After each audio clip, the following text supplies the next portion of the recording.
So as a founder who's trying to raise funds, Mm-hmm. in our pitch deck we usually have the TAM, we have the market opportunity, the ask, the team. But with your experience being in the VC ecosystem for 17 years, probably even probably getting the understanding of different markets. So what are the things that founders probably make mistakes when in their pitch deck? And I would probably also add on that is depending on the stage that they should be applying to VCs, because we have a few people who apply when they're in the pre-seed stage and then they get disheartened by not getting responses. So I feel that mostly VCs encourage seed startups, but in your experience, is there a space for pre-seed startups also, or how do you see the mistakes that are by founders? So I think there's a number of questions within that. So I think the first is on when to go and raise capital. Yes. I think that is really dependent on the VC you're talking to. So different investors, VCs or otherwise angels, etc., like to invest at different stages. Right. The majority of investors in the Middle East, given their fund sizes, fall in the early stage bucket. So they could go, you can do pre-seed and idea stage. Okay. And I would say the majority of investors will do that.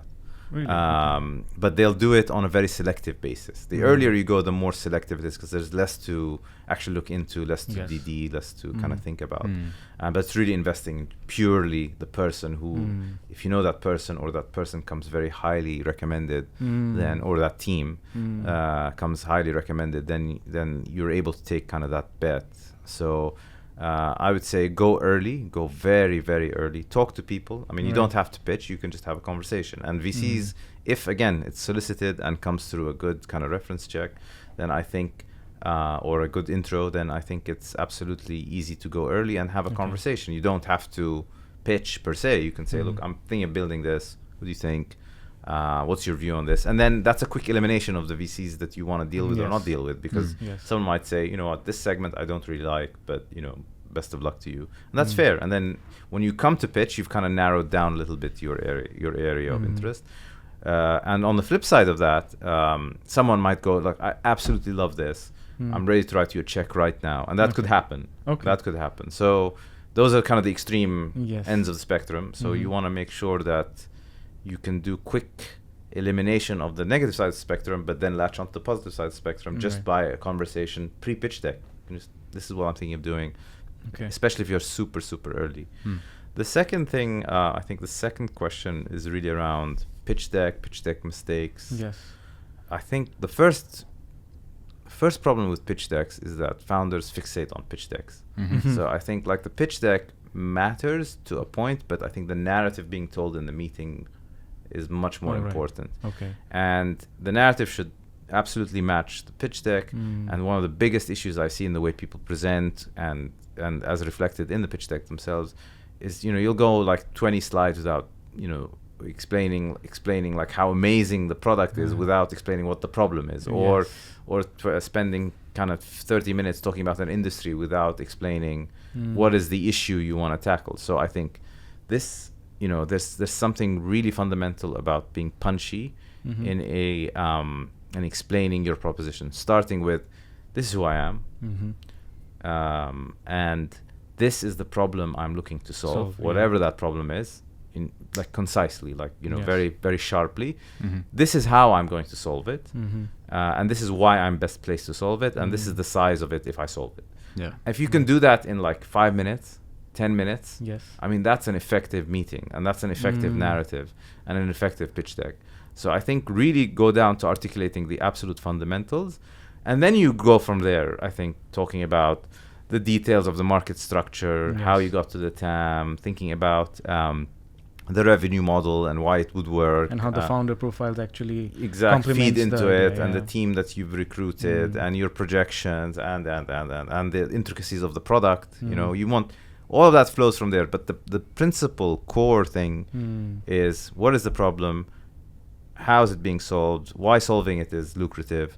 And why is this the best team to solve it? I mean, those are kind of that's the gate. That's the initial the gate to be distilled in. Because remember, like, VCs are seeing, you know, thousands of pitches a year, right? Like, so it's an easy elimination. Yeah. And most VCs will eliminate within the first 5 minutes, 10 minutes. Okay. But they'll can sit through the meeting, but they've mostly eliminated it within 10 minutes. Wow. So That's you have it, amazing. you know, think about it. It's like dating, right? Like Yes.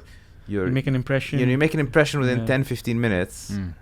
But after the 15 minutes is over, like, you know, you probably know which way the date is going, Yes, right? Like yes. in your head. There's a mismatch here, unlike dating, which is that the founders are only going to have 30 or 40 of these meetings in that, probably in that, maybe 50 if it's a really big fundraise, Yeah. in that sort of round. fundraising round, right? Yeah. VC is seeing, like, you know, he's seeing 50 every 2 weeks, right? Maybe.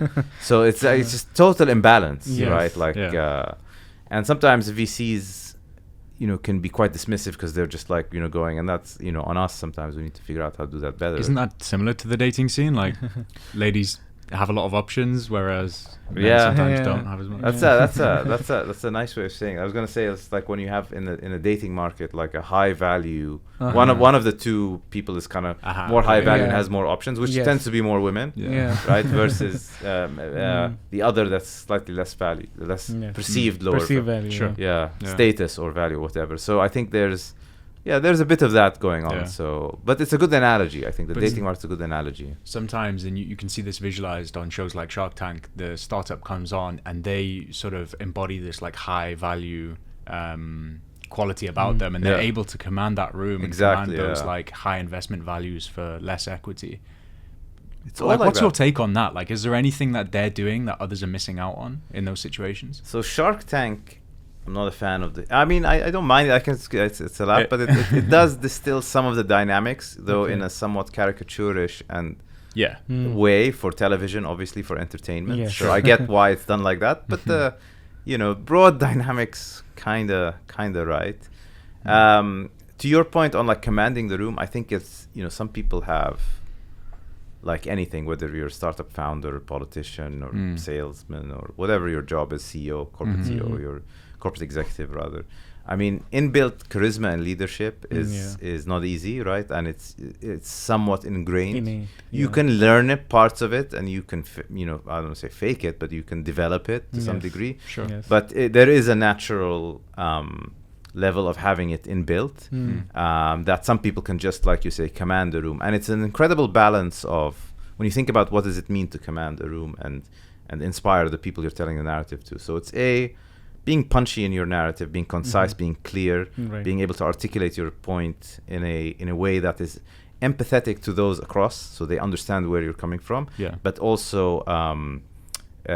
you know, it's illuminating. So it's kind of it switches the light bulb, right? So, so empathetic, concise, clear, spoken with confidence, but not overconfidence. So that's if you're overconfident, there's a line, right? Yeah, if yeah. you Very sound fine line. like overconfident, that means that you won't react to the market, so you won't evolve, you won't pivot, it's off-putting. There is such a thing as being too salesy. That's very off-putting to people. It's off-putting to me. So I'm Yes. the opposite character trait. So when I get a founder that oversells, it immediately makes me suspicious. Oh, okay. Yeah. If you're, it's like, you know, I'm going to sell for $20 million in the next 3 months. That's my ARR. And from zero, I'm like, Sure you and are, let me tell you, I guarantee it. And it's like when someone goes way overboard, it's like I just don't trust the person because I know they're bullshitting me. Big claims. Yeah, I mean, it's okay to be confident, but it has to be grounded not in overly salesy language, but in some kind of substance.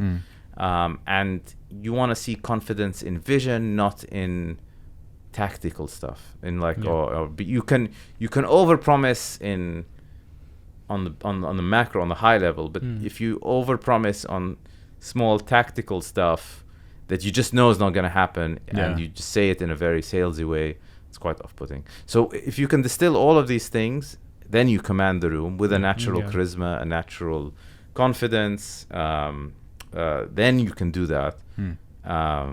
But yeah, it's not easy. You a lot of people who are just born with it, they have 80% of it, they learn the remaining 20%. Other people have, it's the inverse, they have 20%, they have to kind of learn the rest. they have to enhance themselves. So it doesn't mean that introvert founders won't get funded.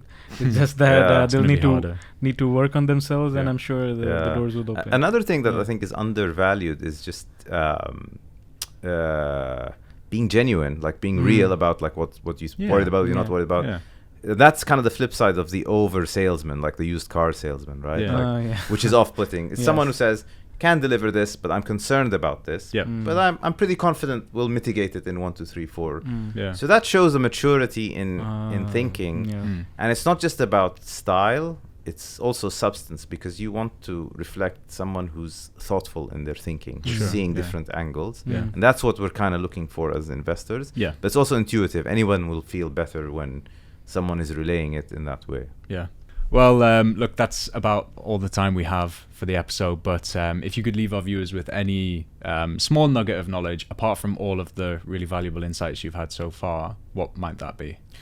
I think for founders. If the audience is the founders, I think there is sometimes an easy preoccupation with fundraising as the next big milestone, and raising a big round at the maximum valuation being the kind of most important thing that you go for, whereas actually that is just a outcome of building a great business. So focus first and foremost on building amazing businesses that solve big problems for the maximum amount of your clients, right? Like and solves them in a big way. I think that is what leads to the funding rounds or the valuations, etc. And you might not need the funding rounds if you execute excellently, right?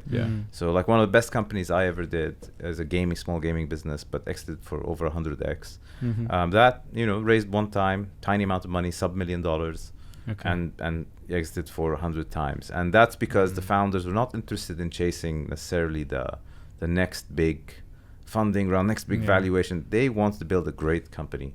And I think that everything flows from there, and remembering that a company is about, building products that other people want, and doing that profitably and at scale and efficiently. And, sometimes going back to first principles or basics like that is often forgotten in this kind of, startup VC maelstrom, right? But just go back building a company. Could be any company, but just build a great company with great products, great service, that solves a big problem profitably, and everything will come from that. The exit, the funding, the attracting the right team members, whatever it is you see as hallmarks of success, they'll come based on that base.